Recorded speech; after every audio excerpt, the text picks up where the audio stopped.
Hey guys, says we are live. We'll see if we are or not. This is Ashley Williams, Legacy Farms Coffee. We're on the back porch here in Cerro Bueno, Honduras. I decided to do just a quick update of what's going on, which is today, not much. I was around the farm all day. I didn't get to do much at all, but organize a few things, work in the shop for a few minutes. Anna was here drying her coffee. So her husband brought her out first thing this morning and they unloaded coffee that Anna had picked from her farm. So basically, today was just making phone calls. I've got to get my truck worked on tomorrow, and that's about an hour and a half drive there. So I had to coordinate making sure they could get to me tomorrow, and hopefully get in line first. Sorry, I'm pouring some coffee while we're talking. I've had a lot of coffee today. I got to meet a little bit with Anna with Bahidio. I just get some stuff done. We've got the date set for the 15th of January is we're going to start picking coffee again. Right now, the last of the coffee just dried yesterday. That came from the first picking we did from right around Christmas till I guess a couple of days, but a few days before I got here. It's hard to predict exactly when coffee is going to be ripe and when it's going to pick. Um, you just sort of do the best you can. I was going to try to come the 28th of December, and I'm glad I didn't now. They handled everything. Anna hired a couple of trucks. My buddy Herbert loaned us his truck and driver, and they hauled coffee out to Llano. And then Anna's husband made at least 1 to 2 trips a day going out to Llano to make sure that the coffee was being tested. So tomorrow I'm in Comayagua all day doing some grocery shopping and getting my truck worked on. Can have a couple ball joints put on it and a brand new set of tires, and then we'll have to get the front end aligned after all that. So that's the plan for tomorrow. And Saturday, I'll be mostly here. I've got to go to town, pick up a battery, stuff like that. But just basic stuff.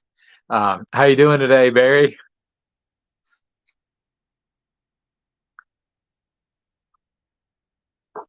The weather is sort of shoddy right now. I had 2 nice days. Today was all overcast. It ended up raining last night. And so down this hill is where I keep my big truck, and it gets very, very poor traction unless it's loaded down. So I'm hoping it doesn't rain tonight, and I'll let it dry as much as I can tomorrow, and then I'll get a running start up this hill. That way I can work on a few things, getting it completely ready for the 15th. Oh, there's Lucas from California. The place, Lucas, you were asking about for the stamps, the the guy usually gets them done in a couple of days. He's an older guy, an old school salesman, and they're about 35 to $40 plus whatever shipping is out to California. But I told a few people I'd give them sort of an update. But right now the crop's looking pretty good. I haven't been too far in the farm. I'll go out Saturday morning. Just taking the truck to the shop tomorrow will take probably 10 or 12 hours, so I won't be around. But Saturday, we're going to go into the farm, walk a couple areas that Santos is wanting to show me. I actually have a small crop of geisha that's going to be ready this year. It's just about 80 plants, and then they've planted about 1,000 Mario Hipe, and it's a variety called Julia, and I got it in El Salvador, but I got it just because it was my wife's name. But it's Robusta. And so we planted, I think, about 200 and plus of those plants. Next year, the goal would be to plant about 1,000. But they're all coming from the one tree that I have that I brought from El Salvador. So that's going to be a fun plant in 2 years to be able to ship to the States. Barry's drinking the Marciesa. It's lot M2N. That means Marciesa, the second cutting. The N stands for natural.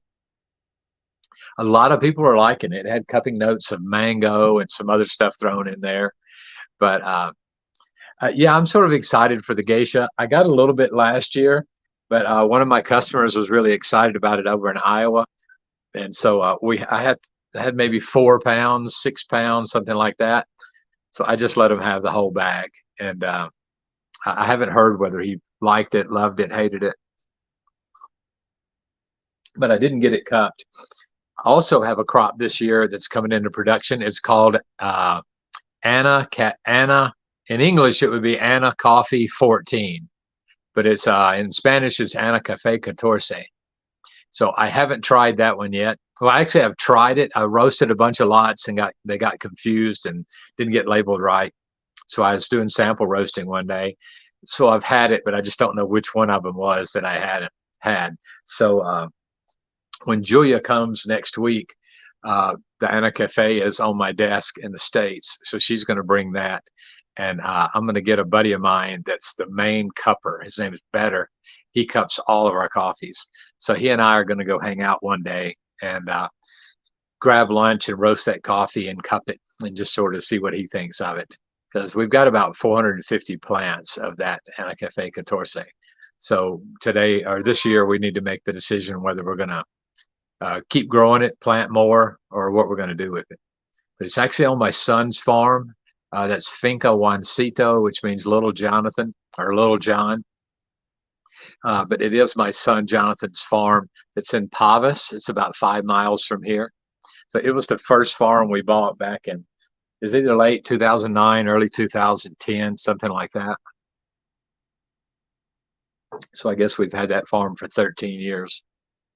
A couple of years ago, when he took over the farm, he decided to cut everything down. I had already planted about 1,500 maybe Perionema, and man, those things just really liked the soil there, and they were growing like crazy.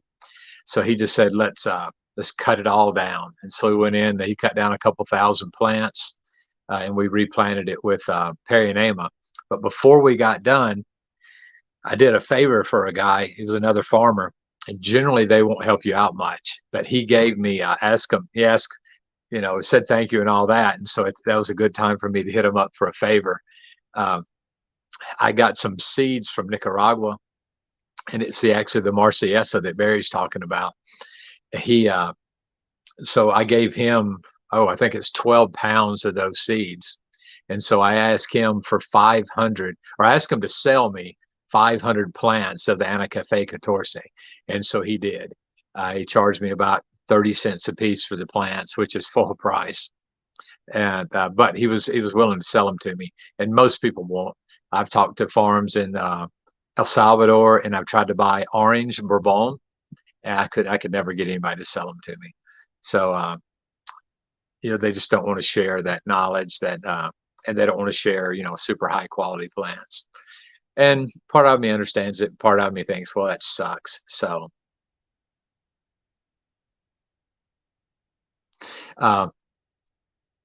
But there's not a whole lot going on. Picked up a stray dog today. He just sort of wandered into the farm. Looks like he's been run over by a car. So we've got another Leah, though. She seemed to like him. So she usually runs the other dogs off. So she's let that one stay. So that's good news. It's good news for the little dog. Cat's pregnant, as always. So she'll have kittens pretty soon. The main thing is we're going to get to start cupping. Anna will start pulling some samples on Saturday morning when she gets here. And I'll start roasting Saturday afternoon or early Sunday morning. I'll start roasting those samples.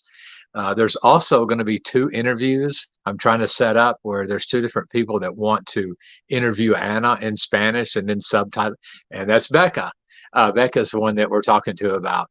I asked Anna today if she'd do an interview with you, and so she'll be here all day Saturday. And if Saturday doesn't work, we've got all year. But if something like that works, let's try to set up some kind of a Zoom meeting for pretty much any time that suits you.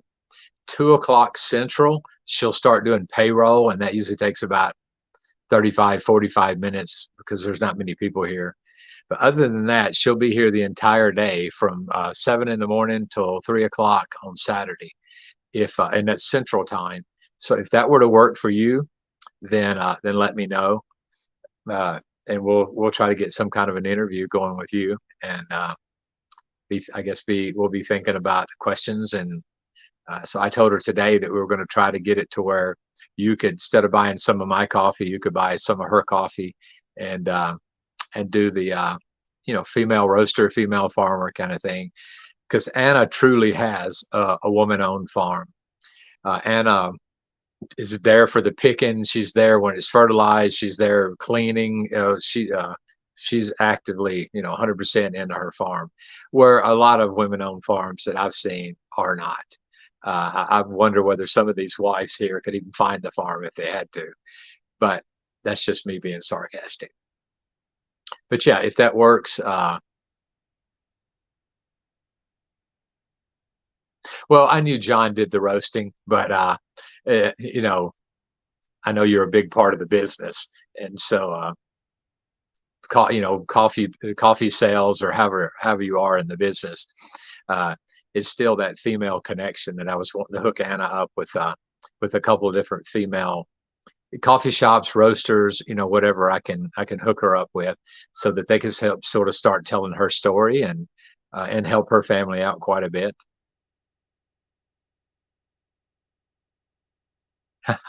Well, as having somebody to bag the coffee at my place is probably one of the most valuable people. Nobody likes to bag the green coffee, so I always get stuck with that. So I'm always tickled when somebody will come in and work with the roasted coffee. And Julia, right now for the next 2 weeks, she's stuck with that job. So where Eli and I used to do Taekwondo 4 days a week, uh, now Julia's taking him to Taekwondo, and then she's running the store during the day, and then she's also doing homeschool. So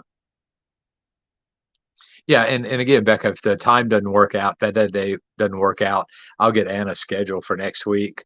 Uh, she could actually come here. We could do it at night or something like that. She actually has Wi-Fi in her house, so I could actually go to her house, which might be a little more fun to do. So that might be that might definitely might be a positive thing to do anyway. But I think you're 2 hours or an hour or two different at least than we are here, so it'll work out. Uh, Anna's saying that this year her crop's going to be a pretty good crop. She's going to have quite a bit of coffee. So, it's just a win-win for her either way. But I want to get her connected. My goal on my farm, in order for us to thrive, is to sell more roasted coffee every year, with an ultimate goal of anybody that's not buying Anna's coffee green, I could start roasting Anna's coffee, and then we could split that profit side of the roasted coffee. Because right now, if Anna can't sell it, I buy it, and then I sell it, and I keep all the profit, um, because I can't afford to not do that. I can't afford to start selling their coffee roasted and splitting the profit with them, because I'm not selling all my coffee roasted. So once I get to the point where I'm selling about 70% of my coffee roasted, then we're going to bring in order as they came into the program. It'll be Anna, and then Santos, then Bahidio, then Pedro. We'll work on down the line as to whose coffee we bring in. But the idea is I buy their coffee at a fair price green, and they get that check right away. And then at the end of the year, or maybe twice a year, then we split, whatever it costs me to roast it, to bag it, and all that. Whatever's left on their coffee, we split it 50-50. And so it'll basically double the amount of coffee, amount of money that they make from their coffee without them doing any extra work. And it'll let me expand my customer base also when I start running out of coffee, because my farm can only grow X amount of coffee. And I'm not really wanting to buy more farms or anything like that, and don't really have the money to. We we are looking at the option to maybe buy another farm and go in with probably like 20 roasters. I've got to do a lot of numbers, and I need to have an education packet that shows the roasters really what it costs to truly grow coffee, because I can generally buy coffee for $1 to $1.50 less than what I can grow it for. So, but we're thinking about some kind of a deal where there's a farm next to me that's sort of for sale, but they're wanting 10,000 an acre, which is not that extreme of a price for coffee land. So if I could buy that, I thought I'd go in with some coffee roasters, and they would do a small portion, and then at the end of the year, we would divvy up the coffee that was grown on it. And I think it's doable. I think it's more doable because I have my mill right here. We can process the coffee right here. It's walking distance. So, it's sort of I couldn't repeat that process over and over again. Trying to read up on some of the messages, but it's getting ready. It looks like there's some storm clouds coming in. The wind's starting to pick up. Uh, the birds came in a few minutes ago. We have just thousands of birds that live on the farm. So once they come in, they're sort of hunkering down for the night. So I feel like it's probably going to rain. I see a few of them bouncing around the trees, but nobody's singing. Nobody's doing much. Uh, the dog has come up on the porch with me. So I'm hoping that I'm going to, before it gets too dark, I'm going to make a quick trip up to the project. They were supposed to hook up water in the baptismal and put in a drain plug. So I'm going to go check out all that.